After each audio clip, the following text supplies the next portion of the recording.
Hi guys! Cakes and Cookies here. So for today's video, kita nyo naman may logo nung isang app tong aking video kasi ito ay throwback na. So Monday pa lang pero nagto-throwback na ako. So etong cake na to is eto yung pinaka-memorable cake na ginawa ko. Ba't naiiyak ako?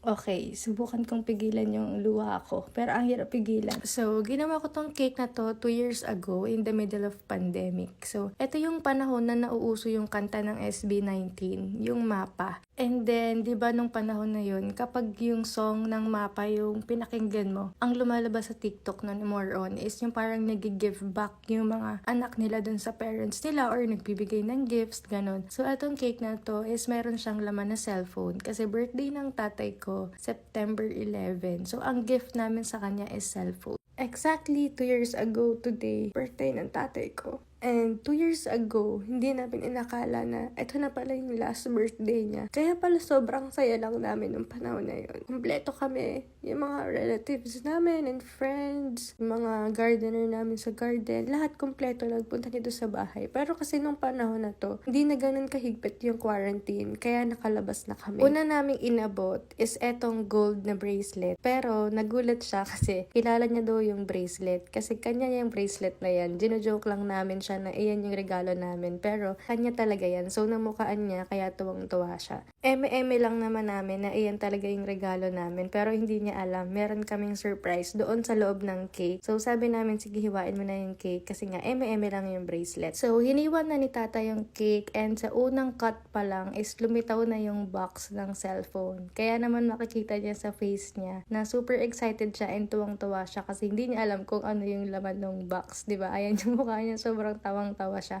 Nakakalungkot lang kasi hindi ni tatay na-enjoy yung cellphone kasi September 11, birthday niya. Tapos ayun, after nun, pinag-aralan niya na kung paano siya mag-answer ng call, paano siya magte-text. And then, after 4 days, September 15, kasal yun ng pinsan ko. And then, nung gabi ng September 15, ang nangyari is, ayun, inubo na si tatay, nilagnat na. And then, after niyan, ilang araw, nag-positive sa COVID. Tapos, ayun, nakipaglaban siya sa COVID, nag-home care kami. Tapos, ayun, hindi niya kinaya. September 30, kinuha na siya sa amin. So, ganun kabilis. Kaya napatunayan ko na life is too short. Kaya super memorable ng cake na to. Kasi ito yung last cake na nagawa ko para sa kanya.